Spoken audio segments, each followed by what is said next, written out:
Boom. Welcome. Bonwe, episode 51. I purposely did it that time. It's ExAnime. You know who we are. We're back. If you don't know who we are, I'm Justus. That one's Matt. No, he has an Arizona iced tea. Gross. Half and half. Iced tea, lemonade. I'm almost out of these, by the way. This week, we are talking about... actually, not a lot. We have 3 shows. What do you mean we have 3 shows? I already talked about Slime. Because Slime and Revengers ended around the same time. Oh, that's right. I completely forgot about that. Yeah. Yeah, I was like thinking about it. I was like, what? So, yeah, we've got Kobayashi, Jahy, and Battle Game. And that's all. And that will be the end of this summer season for the shows we've been watching. Now, next week, if you watch, we'll be talking about the ratings of all the shows. Mm-hmm. We'll give a rating lowdown. And then we're also going to talk about the shows we plan on watching. And then, like, kind of the benched shows. Because there's going to be some shows that we might switch out like we did this time. To be fair, we switched out Girlfriend for Battle Game in 5 seconds. And both of those were giant pieces of shit. Yeah, I still think Battle Game was probably a little bit better than Girlfriend. I mean, yeah, that they both were equally bad. Yeah. There could have been some things we could have picked instead. But, sorry, I'm fixing some, I'm hot micing fix some of the stuff I got. Might as well start with Wholesome first. Kobayashi. Dude, that fucking bitch is so out of shape. Yes. Literally in episode, what was that, 11? Kobayashi goes, she's like, oh, I'm watching a fitness program. Maybe I'll stretch while sitting at home too. Goes to like normal stretch and just fucking pulls a muscle on her back, basically. I feel that on a personal level. Like, it, you stand and walk a lot at work. I don't Still fat? anymore. Well, that's the thing you get used to, just sitting down. Mm-hmm. Because I didn't realize being in security that sometimes eventually you move up to the point where you get a desk job. Yeah. And it's like, okay, I'm in front of a computer. And I also felt personally attacked in this episode. They're like, Kobayashi has terrible posture. And I'm looking at her, I'm like, shit, I sit like that. I sit exactly, like, I'll sit there, like, you'll see me on set sometimes. Sit like this. Mm-hmm. That's exactly how she sits. Sits. I have one leg tucked under the other leg, sitting like this. I'm like, motherfuckers. And she has the same chair as me. And I'm like, what? Yeah, I've got pretty bad posture. In my case, my stuff doesn't help because I have 2 deformed discs that, like, make it easier for that to be the comfortable position. And it's like, it really sucks. That's like, why in my car, like, my seat is basically straight up. Dude, like, when we were going to move into the new place, you should watch last week's Bonwe to hear about that. It didn't work out. I was going to buy that Secret Labs chair because it kind of forces you to have good posture, super adjustable. And I was like, so excited. I should buy that. I have the money for it right now. I do too. And I was like, I want it, but I don't want to buy it till I'm in the new place. So I don't want to have it shipped here, then have to haul it over there because it's big and it's heavy. Yeah. Those chairs are not light by any standards. No, but back to Kobayashi. I feel like, episode like 11, so much shit went down. It was mostly just talking, but you learn more about Toru's backstory and kind of like, she really just wants to grow up and she just wants people to like kind of work together. She doesn't want any fighting. Mm-hmm. She wants like, because there's the spectator faction, there's the chaos faction, and there's one more. Harmony. Yeah, and it seems like there's like another one as well. Yeah, but Toru kind of wants to be part of the Harmony faction, but kind of not at the same time. I think she just wants everyone to kind of like, let's relax, let's live our lives, let's just live together. There's no real point, If you got beef, settle your beef, but don't like cause an all-out war. Mm-hmm. Yeah, she tried to fight God. Yeah, just to like, go her own way and like make things less difficult. It was kind of like the last 2 episodes were pretty emotional, I would say, because you even get that point of like Toru sitting with Kobayashi talking about like, I thought I was just gonna die, and then Kobayashi comes along drunkenly, takes the sword out of Toru and was like, yoink, which that sword's pretty heavy. Yeah. Someone on Reddit was trying to figure out the weight of it. It's a big sword. Yeah. Like, Kobayashi drunk can do pretty much fucking anything. Yeah. Never underestimate the power of a drunken idiot. Also, there was one thing that also, speaking of chairs, Toru was talking to Ilulu and her coworker, I always forget his name. We all know who we're talking about, the nerdy guy. And she was going on about like, oh, I want to get Kobayashi something to feel better, help her back. And like, literally at one point they're talking about, yeah, you know, you can like back massage chair. Not Ilulu, Elma. Elma, sorry. Yep. Sorry, Ilulu is the small chick. In between Kana and Toru's size. And she's talking to Elma and them. And they're like, yeah, but chairs are expensive. I'm like, how fucking expensive of a chair are you talking about? Because Kobayashi just dropped like maybe $500 on like massage equipment that she doesn't use at all. Mm-hmm. So when we later find out that Toru's tail is a massage chair, basically, she's like, sit here, Kobayashi. Starts vibrating tail. It's like, oh, this feels good. This is better than massage chair. Fuck you. I want a dragon tail massage chair. Maybe that'll be their new product that comes out. Would you buy it? Hell yeah. Well, how much money? 500. $500? Oh, hell yeah. Massage chairs are expensive, dude. They come in and out of Costco and they're like $3,000. Jeez. They're like the ones that like fully go back and like full body, whatever. What is it made like a life size? Like behind it is Toru going like this, and then the tail is just like a giant vibrating tail. That'd probably be over $1,000. That'd be like one of those $40,000 figures. Yeah. Also, I think Toru's dad is a homophobe. Just saying. He says, and I quote, I will never approve of my daughter and you. It's like, oh, man, sounds like kind of like a homophobe. I don't think it's like that much. I think he has the perception of like, yo, I'm big bad and like I want what's best for my daughter, and I don't think it's you. Because even like moments after the CEO, which is Shoto's dad, was literally like, yeah, he's had personal conversations with like the god of this world to make sure everything's fine anyways. Yeah. So it's like, I don't think it. Also, can we say something about Shoto's dad? That motherfucker he's scary. No, he's plagiarizing in another world and making money. Yeah. He's literally like, I gotta make money somehow, so I'm gonna plagiarize this book and sell it in this other world. It's like, what the fuck? Yeah. You gotta do what you gotta do. The hustle is real. You know what?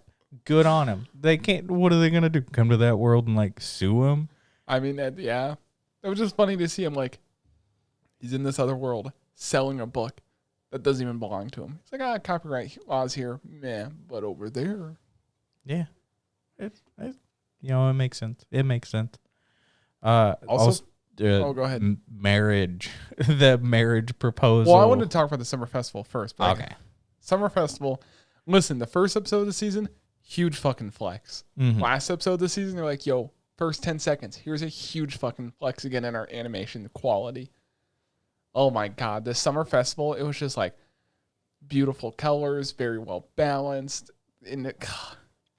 Yeah, it very much reminded me of like, they shifted the color design to like Violet Evergarden. Yeah. They had a big switch in like color design for that.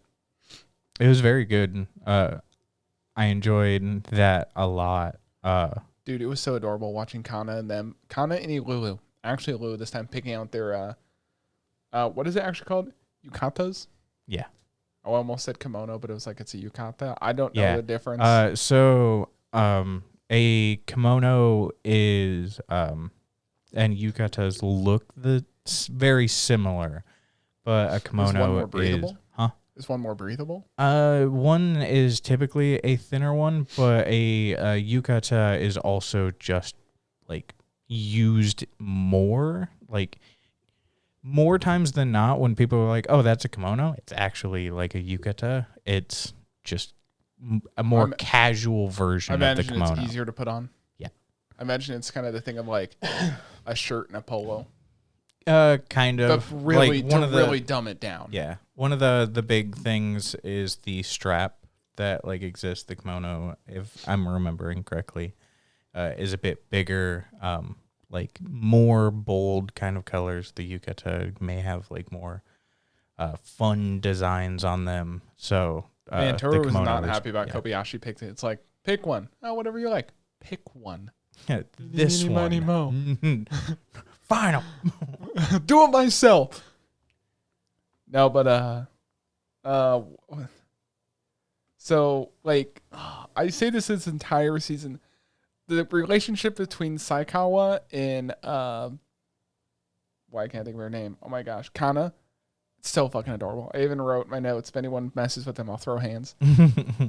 Just one Saikawa was like, "Oh, you're adorable," and then Kana's like, "You're adorable. I hope you live a long life." And I'm like, "Damn it, Kana's gonna outlive Saikawa." Yeah, just that like knowledge where it's like, oh, when we grow old, and it's like, oh, I hope you live, a long life. Where it's like, yeah, Oh, it's gonna be rough. I mean, hopefully they'll never do the series that long where you watch like that'd be like a fan thing to do. Like those small little things. Mm-hmm. Another adorable thing was when Kobayashi was asking Toru if they just want to walk around those two together, and I was like, oh, look at those two about to go make some babies. Well. I mean, Lukoa has some power. Yeah, Was that like episode 3? Yeah, of this season. No, but of course the ending of the whole series, super super well done. Again, big flex of like, you want to see a draw like cherry blossoms? You want to watch us do it again for 10 minutes? Oh, it's just so adorable seeing like all of them together. You want to see an overpowered arm wrestling competition? Dude, that was fucking hilarious, especially when again, Fafnir's roommate, Kobayashi's coworker. Makoto. Is that his name? Yeah. Makoto like was like, I think my arm's broken. It's like, you'll be fine. It's just dangling. Excuse me. Yeah, it's just fucking like popping out of its socket. I love Toru's and Lukoa's fight. Because literally Lukoa's about to fucking win, and then Shota was like, "You can do it, Toru." And just like, not me. Boom. She's very strong. I think she's probably one of the strongest. No, I think she is. Because Toru said, I think in the beginning of that episode or the episode before that, that Lukoa is the strongest, but she just chooses not to participate in any of it. She's also a huge dragon. I don't think we've really seen her dragon form that much. We've never seen it this season. I think you saw it once last season. She's a huge dragon in comparison. Like, I'm looking at Toru's form versus her form. Yeah, and it's like a couple skyscrapers long. It's almost like Chinese mythology dragons where they're like super, super long and they just go on for miles on end. Which is why she can't fit everything inside that body. Now, but what you were saying is... she can. It's just proportion somewhere. No, you were saying at the end? For whatever reason, Toru was like, Kobayashi for like our final big thing today. Our final event. Marriage. Fucking puts her in a dress. She's literally just like, snap, dress. To be fair, they both look fucking adorable in their dresses. Yes, but I don't know how that's the decision that you make, where it's like, well, clearly she wants to marry me. Well, she's like, well, she wanted to walk alone. She said she liked me. Let's get married. No, the best part of that episode was at the very end when Kobayashi is running. You get the like one and only feminine thing she ever does is her laugh. A very, very effeminate laugh. I'm like, God damn it, why are you so fucking cute? I also told Justus the show made me so sad at the end because I'm like, man, this is probably what the animators and the people at the office wanted to do. Because this is the last show that like the studio had worked on together before the arson attack. Like, obviously not the ending of the show, but this is the last show they started pre-fire at Kyoto Animation. So it's kind of sad because it's the last project they get to work on with their friends, or got to work on with their friends. Not to make this depressing, but too late. Also, no, one more thing I got to say. I love how like they started the episode, big animation, middle of the episode, super big animation.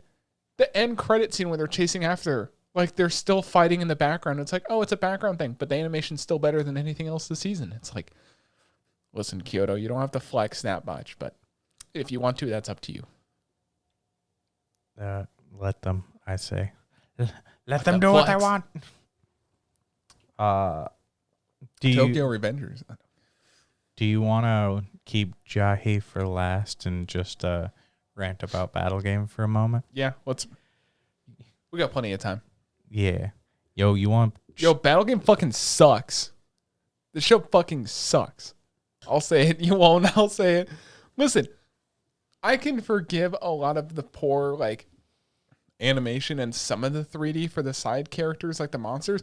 What the fuck? You got your final battle with this big fucking burly dreaded white dude and you're like, let's just make him 3D animated and everything else 2D. It's like, come on, guys, like, do better. Do better.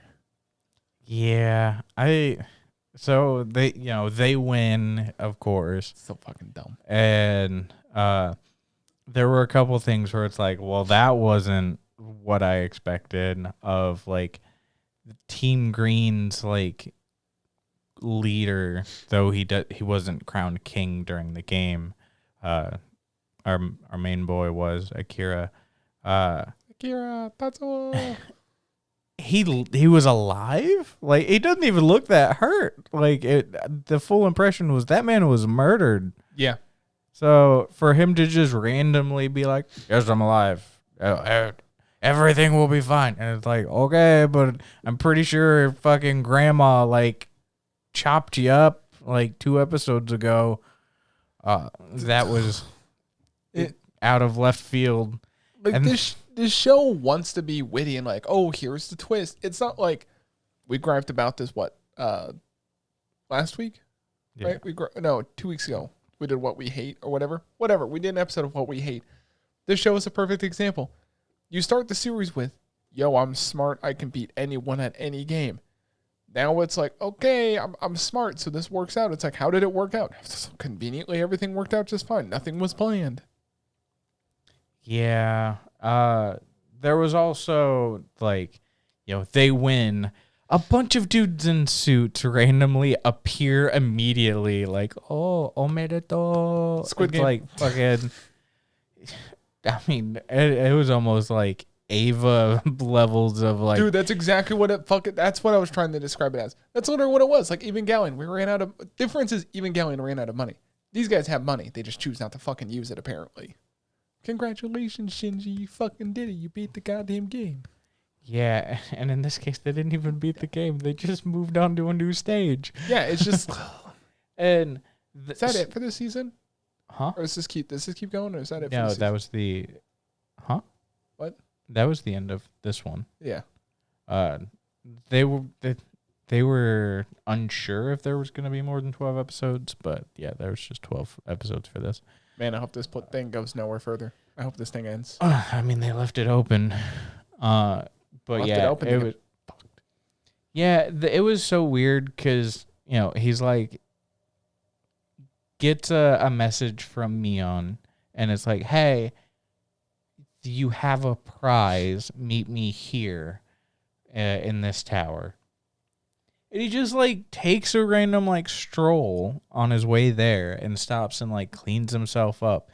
And then runs into the blue team's leader, which he promised that he'd like give him a bunch of points, and then gets fucking shot. It's like, why didn't you just go straight there? Why are you actually still an idiot? Yeah. And for being someone that's supposed to be the smartest person in the world, it's pretty fucking dumb. Yeah. And it's clear that the head of the blue team, I don't know what his name is. It's not showing on this list. He has the same power that he does. Anyone. What is the official like? They call it something dumb. Your power is whatever your opponent thinks it is. Yeah. Or ability, and that guy has it too. He set up the cannon thing like in the same way that Akira had done. And it's like, you're an idiot. You fell into the very thing that you've done before. Get shot in the stomach. And they do this weird out of the blue, like, maybe it was all a dream. Yeah, this show had potential. You had a good base plot. And after episode 3, I was like, it's kind of getting all right. They're actually doing something with it. Then you get to episode 6, and they're just like, we're going to throw all this shit out the window. Everything just conveniently works out. We're tired. It's like they gave up halfway through, like, writing it. Mm-hmm. So, yeah. And, I mean, it's clearly not a dream at the end, because, like, Mion's there. I kind of like her character design with the She's like got a hoodie good- shit. yeah. Like it was pretty cool, You but just like cat girls. Mm, Don't lie to yourself. Everyone does. Yuri was there at the end. Like they met up, and it's like, okay, well, for whatever reason, the next stage is just kind of like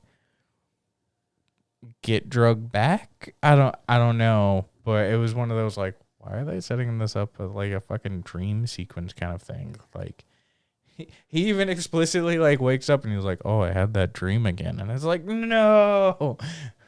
It's like a thing they did, and they're like, we don't know if we made the right call here. Let's make it a dream just in case, and then you can always unmake it a dream. Fucking commit to it. Yeah, it's so fucking weird. Didn't you say this show had like a 7 or 8 on like my anime? It was 4.5 out of 5 on Crunchyroll. That's fucking terrible. And then a 6.8 on my anime list. I wouldn't even give it that. I feel like people. I don't get the whole Crunchy rating thing because I feel like people upvote it without actually like thinking about it. 6.8 is bordering between fine and good. It's not even fine. I would border it between fine and average. Cause it's definitely average at most. Yeah, I gave it an average score. It has some good qualities. There are some interesting things, but like the execution wasn't super great. I wouldn't say it's like absolutely bad, but yeah. But you want to talk about Jahy? Man, this bitch has no luck. Which one? All of them have 0 luck. Dude, that magical girl, I love how they set up that episode, right? There's the thing is, hang on, hear me out. They set up the episode at the beginning like, oh, did you see that magical girl?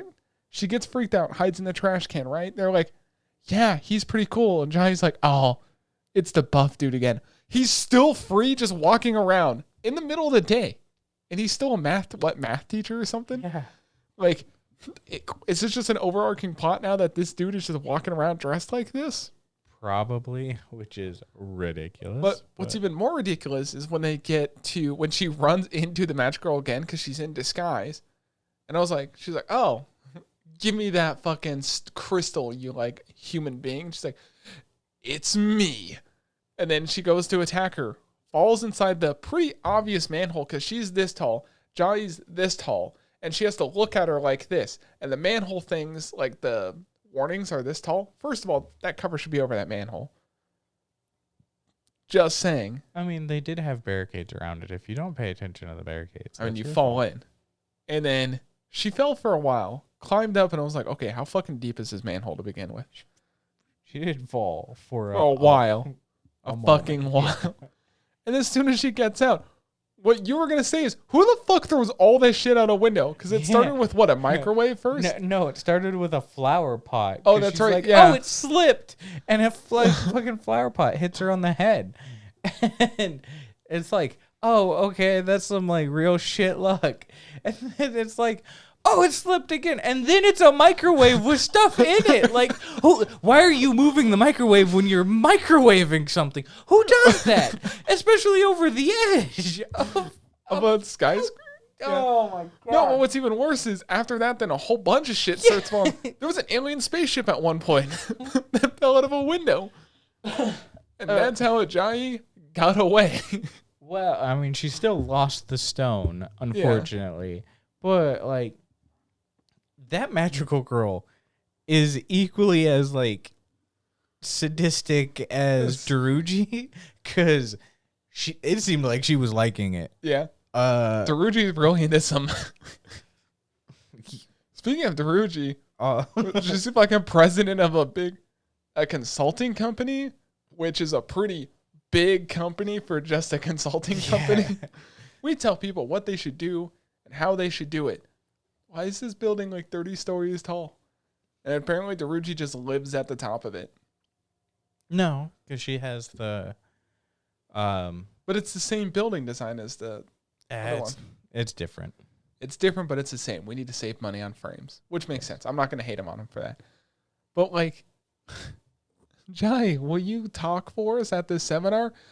So to start my speech, what she means is it's like Daruji just kept fucking interrupting Jahy. It's like, this is what she actually means. Like, oh, good job. Jahy.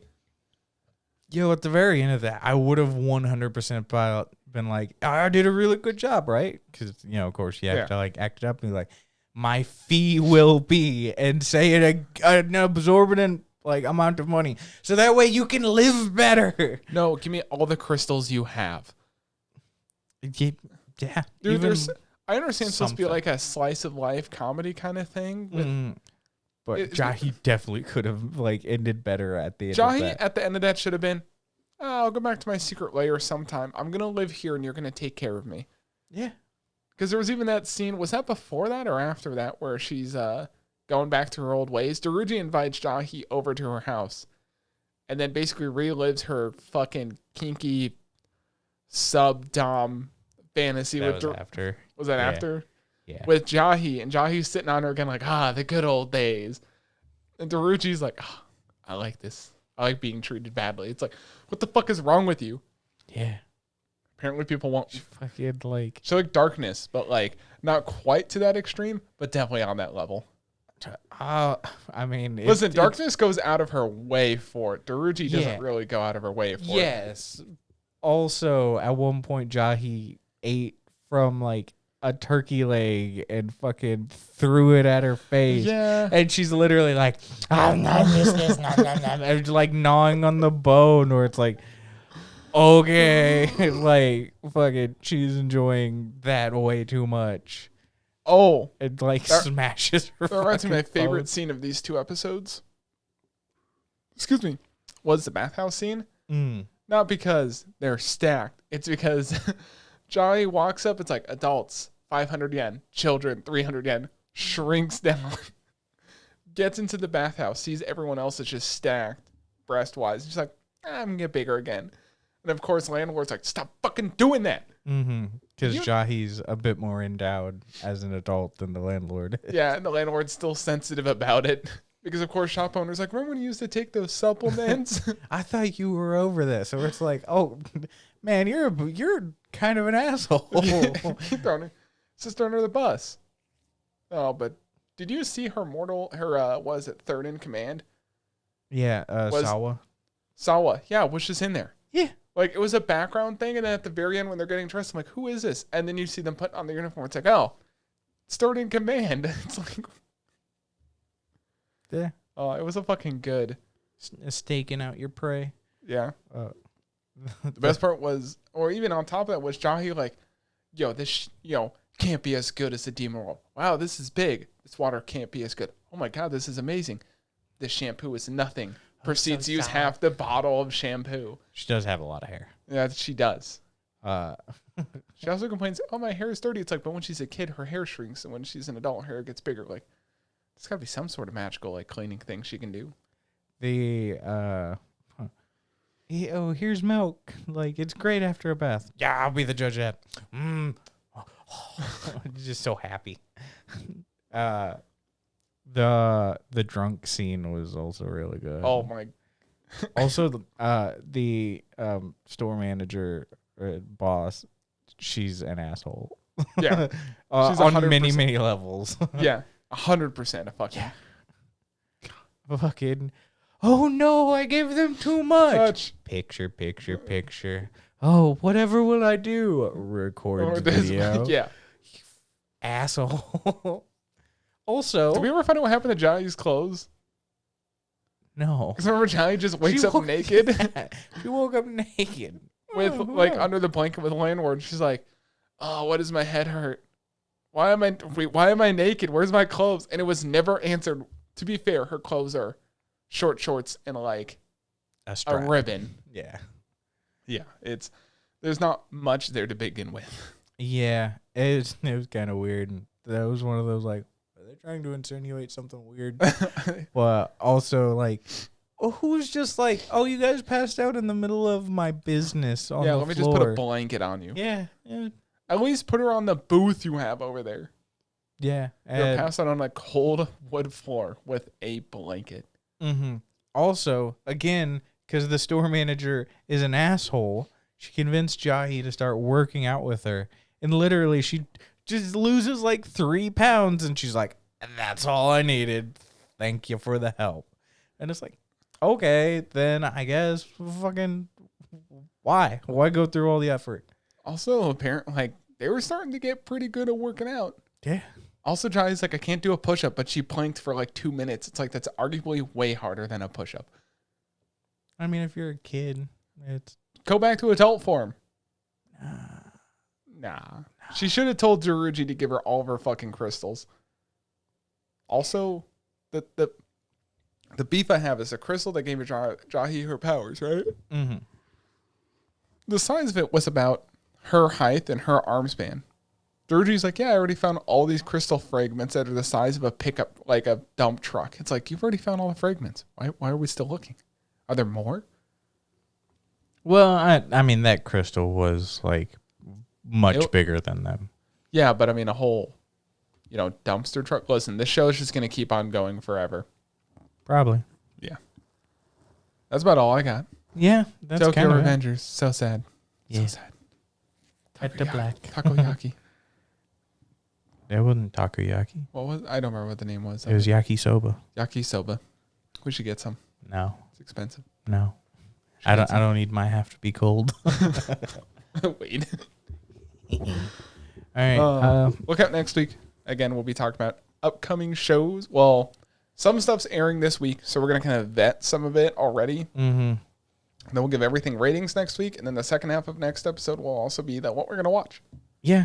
There's going to be an easy one. 86 is coming back. It's already aired today. I heard it's only all right. First season was, Yeah. Sad as shit. So that's one of them that's definitely going to be on the list. We'll talk about it. We're probably going to be watching a lot of shows. Yes, and am not looking forward to it.